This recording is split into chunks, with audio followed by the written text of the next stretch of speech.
नमस्कार बंधुरा अर्कज किचेने आपनादेर सबाइके स्वागत जानाई। आशा करी आपनारा सबाई भालो आछेन सुस्थ आछेन। आज आमी आपनादेर साथे चिंगड़िर एकटा रेसिपि शेयर करब जेटा आपनारा हातेर काछे थाका उपकरण दिए खूब सहजे बानिये निते पारेन, जार टेस्ट हय एकदम अन्यरकम। ताहले चलुन शुरू करा जाक। एखाने आमी कयेकटा बड़ो चिंगड़ी नियेछि जेटा धुए छाड़िए भालो करे परिष्कार करे नियेछि। तारपर एते दिए देब नुन आर हलुद।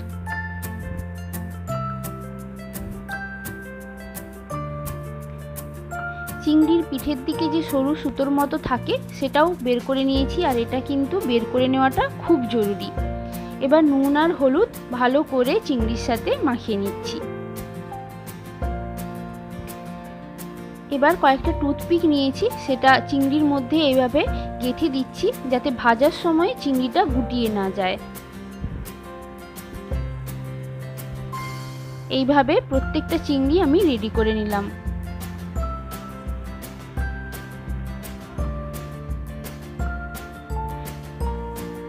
এখানে মশলার জন্য খুব বেশি উপকরণ আমি নিয়েছি একটা বড় পেঁয়াজ, एक टुकरो आदा, दुटो काँचा लंका और कयेकटा रसुनेर कोया।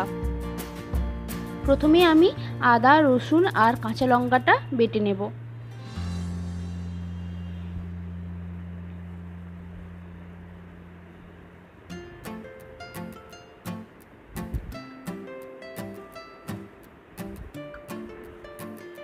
आपनारा एटा मिक्सितेও करते पारेन, किन्तु शिले बाटा मशलार टेस्ट किन्तु सम्पूर्ण आलादा हय।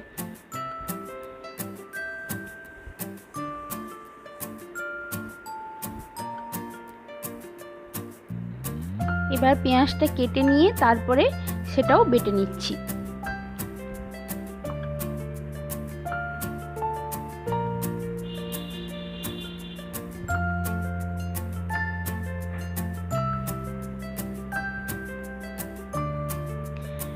মশলাগুলো আমার বাটা হয়ে গেছে। এবার চিংড়িটা ভেজে নেব। তার জন্য একটা প্যানে অল্প একটু সরষের তেল দিলাম, খুবই অল্প দিয়েছি। তেলটা গরম হলে চিংড়িগুলো দিয়ে দেব আর খুব হালকা করে লাল হওয়া অবধি ভেজে নেব। বেশি ভাজলে চিংড়ি শক্ত হয়ে যাবে, তাই গ্যাসের ফ্লেমটা মিডিয়ামে করে এপিট ওপিট উল্টে খুব হালকা করে এটা ভেজে নেব।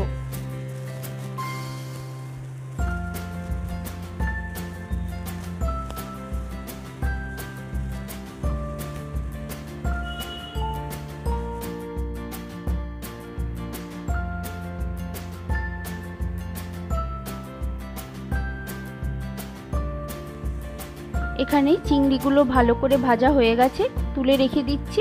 আর ফ্রাইং প্যানটা ভালো করে ধুয়ে দিলাম। এবার এতে দিচ্ছি 1 টেবিল চামচ সরষের তেল। আমি পুরো রান্নাটা সরষের তেলেই করব, এতে টেস্টটা কিন্তু বেশ ভালো আসে। তেল গরম হলে এতে দেব একটা তেজপাতা আর 1 টুকরো দারুচিনি। সেটা থেকে যখন সুন্দর গন্ধ বেরোবে দিয়ে দেব আদা, কাঁচা লঙ্কা আর রসুন বাটা। এটা একটু হালকা ভাজা হয়ে গেলে, কাঁচা গন্ধ চলে গেলে বেটে রাখা পেঁয়াজটাও এর মধ্যে দিয়ে দিলাম। দেখুন খুব অল্প তেলেই কিন্তু এটা রান্না করছি, আর এতে কিন্তু তাতেও টেস্টটা বেশ ভালো আসবে। যখন মশলাগুলোর কাঁচা গন্ধ চলে যাবে এতে দেব নুন আর লঙ্কা গুঁড়ো। এখানে আমি কোনো হলুদ গুঁড়ো দিচ্ছি না, আপনারা চাইলে দিতে পারেন। তারপর অল্প একটু জল দিয়ে একটু সময় নিয়ে মশলাটা ভালো করে কষিয়ে নেব। মশলাটা যত ভালো করে কষানো হবে টেস্টটা কিন্তু বেশি ভালো আসবে, তাই ঢাকা দিয়ে দিয়ে গ্যাসের ফ্লেম লোতে রেখে মশলাটা ভালো করে কষাতে হবে। এখানে মশলা কষানো হয়ে গেছে, অল্প তেল দেওয়ার কারণে তেল আলাদা করে কিন্তু বেরোয়নি। তারপর তাতে দিয়ে দিলাম অল্প একটু জল, সেটা মিশিয়ে নিয়ে এতে দিয়ে দিলাম 1 কাপ দুধ আর আরও হাফ কাপ জল।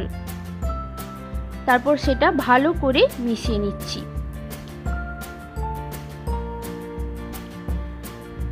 গ্যাসের ফ্লেমটা হাইতে করে এটা ফুটতে দেব।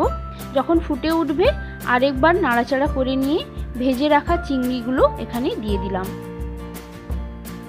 আপনারা যতটা গ্রেভি রাখতে চান বা চিংড়ির পরিমাণ অনুযায়ী এই দুধের পরিমাণটাও আপনারা বাড়িয়ে বা কমিয়ে নিতে পারেন।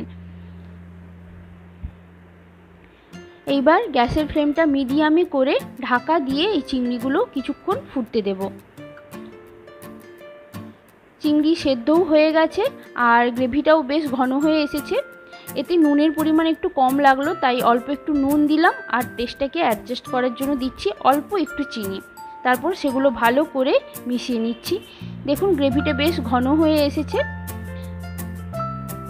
রান্নাটা কিন্তু আমার প্রায় হয়েই এসেছে। এবার এতে দেব অল্প একটু গরম মশলার গুঁড়ো।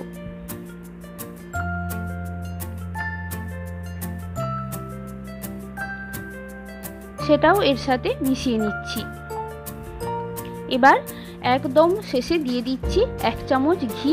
সেটা ভালো করে মিশিয়ে গ্যাসের ফ্লেম বন্ধ করে ঢাকা দিয়ে এটা রেস্টে রেখে দেব কিছুক্ষণ।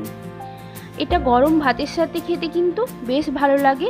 সব সময় চিংড়ির কারি বা মালাইকারি এইভাবে তো আমরা বাড়িতে বানিয়েই থাকি। আপনারা এই রকমভাবে একবার বানিয়ে দেখবেন, খুব সহজে এটা হয়ে যায় আর উপকরণও কিন্তু বেশি লাগে না, খেতেও খুব সুন্দর লাগে। আশা করছি ভিডিওটা আপনাদের ভালো লেগেছে। ভালো লাগলে অবশ্যই লাইক, শেয়ার আর সাবস্ক্রাইব করে দেবেন। আর বাড়িতে এইভাবে বানিয়ে আমাকে জানাবেন কেমন লাগলো। তাহলে আজ এ পর্যন্তই।